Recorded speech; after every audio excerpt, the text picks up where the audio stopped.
Hey everybody, what's up? This is Justin Whitney. I'm here to talk about content creation strategies.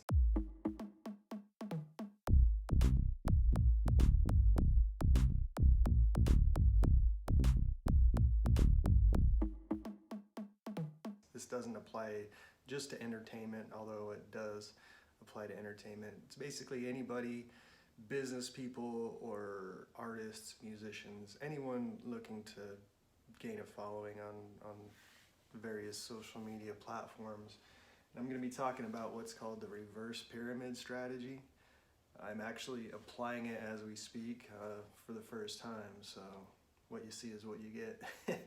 And what is that? I got the idea. I've been watching a lot of Gary Vee over the last 6 months, and I got the idea from him. I've always been fascinated with content. I like to create music, I like to mess around with graphics a little bit, and I like to make videos of myself talking. So those are pretty much the critical elements to creating content. But it's not enough for me just to share memes and repost them and stuff like that. Like, I don't know what it is. I want people to know who I am, what I do, what I look like, what I think, all of that stuff, so they can decide for themselves whether they want to pay attention to me or not. So anyway, the reverse pyramid technique basically means, by reverse we mean upside down, and it all starts with a long piece of content. Like, it could be a podcast or a YouTube video, and it might be 10, 15, 20 minutes, maybe an hour long or something. It could be pretty much as long as you want it. Okay, so you film that and you post it to YouTube or your podcast, and there are plenty of people out there, supposedly, who like to listen to these things all the way through. I'm just kidding. Some of them are good. It's not something I do very often, but there are those. So let's hear from you if you like that kind of long form content. All right, so after that, you break it down into smaller chunks.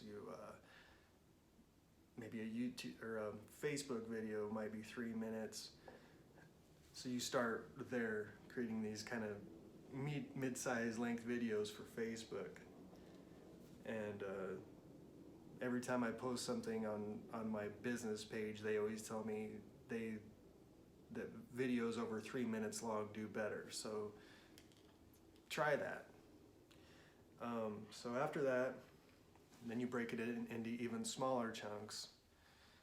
And if you're getting feedback through the process, that's even better. You can cue in on what people like from the video.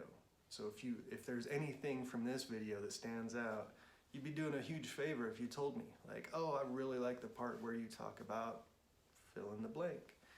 All right, then I'll know, all right, I'm gonna isolate that and I'm gonna work with it. All right, so after you've cut it down into Facebook length videos, then you can chop it up even more, and now you're getting into your Instagram 1 minute long or 15-second stories. Maybe something, if you're into TikTok, you can go for it.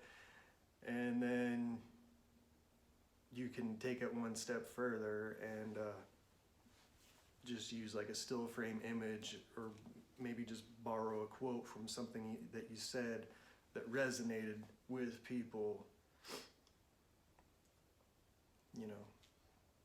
That's pretty much it.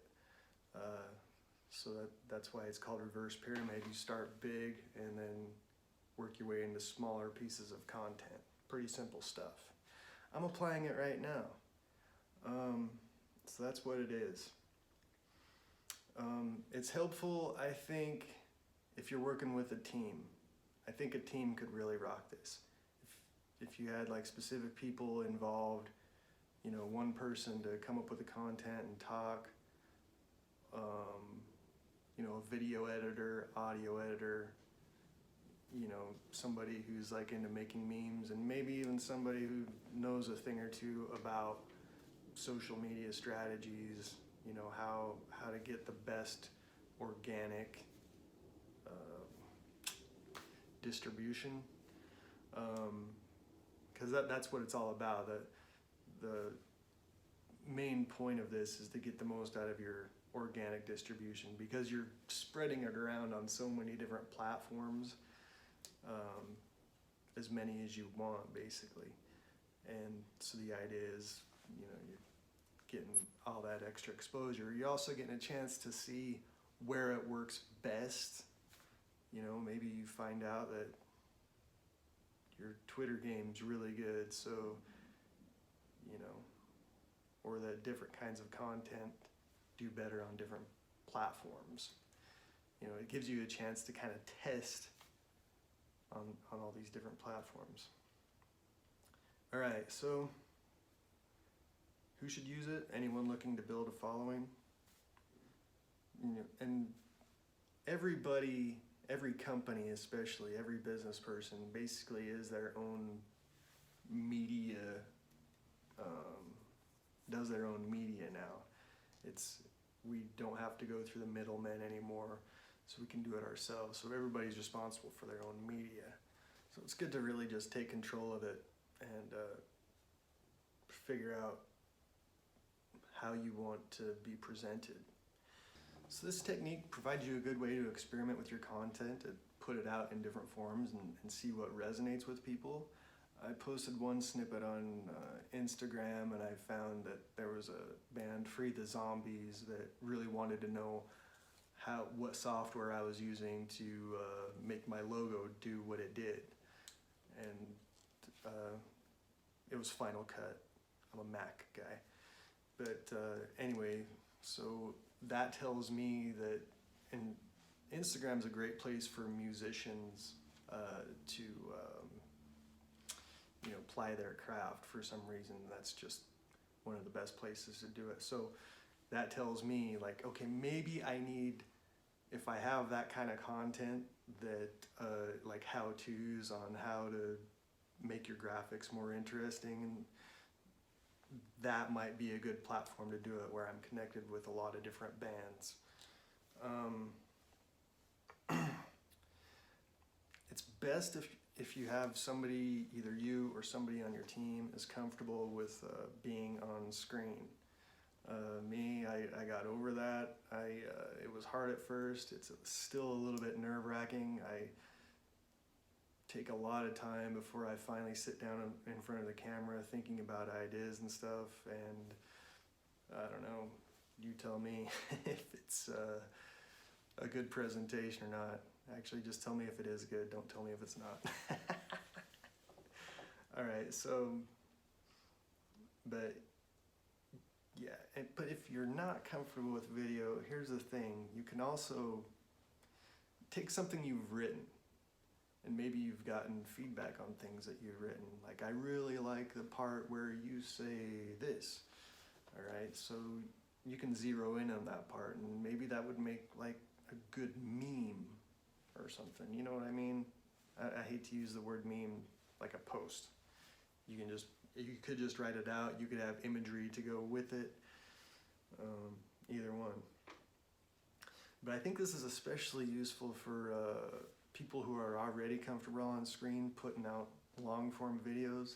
It gives you a chance to get more out of that. You know, you can go back through, oh, I really like the way I said that right there. Let's isolate that down, pare it down. Now that's gonna make a good story, or, you know, something shorter, you know, so it's making the most out of that content. That not everybody's gonna wanna sit through a long video, but they might enjoy listening to you for like 10 or 15 seconds. All right. And the other advantage to this, by creating all these little pieces of content out of one big one and putting it out on all these different platforms, you get to experiment. You get to see what works. Who liked this and why? All right. In the process, you're building a really diverse following. You're getting people from LinkedIn, Facebook, Instagram, Twitter, maybe your podcast, and don't forget YouTube.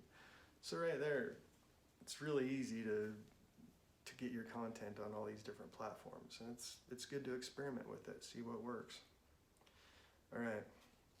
Well, that's basically it in a nutshell. I know this probably wasn't the greatest video. I'm working, I'm practicing. Maybe it'll eventually be something that, I don't know, comes across the way I want it to. I don't know why I'm knocking myself. That's one thing I need to get over in these videos is like, you know, it's those thoughts in your head that tell you this sucks, this isn't good. And you just need to put those aside sometimes and push through and have confidence in yourself. That's the process I'm going through right now. It's tough, I tell you what, but just stick with it, man. Whatever your content strategy is, just stick with it. Be consistent, come up with a game plan, and work at it, you know, and just ignore those negative thoughts in your head, because we all have them, and really that's all they are, is thoughts. They don't really amount to anything. All right, so my questions: are you using this technique, the reverse pyramid technique? Do you have a different technique that you use? Do you prefer to just use other people's content, and is that working for you? What topics do you like to talk about? Which ones seem to resonate best with your followers?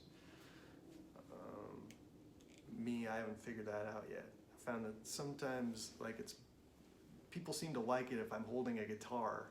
I get a lot better response, and if I'm playing guitar and talking, like, that seems to do best. But I want to kind of get away from that. Like, I want to establish a reputation as somebody who knows a few things and is able to maybe get information out of others. So in the near future, I really look forward to sitting down with other people, experts in their field, and get great information out of them. I think that's really a great way to kind of develop your brand, and that's the whole point of this. I'm hoping that soon, you know, this thing grows and people know who I am. So working with other people is a good way to do that. Yeah. And what platform gives you the best results? Just curious. All right, that's it. That's all I got. Justin Whitney, All for One Entertainment. Yeah. Take it easy.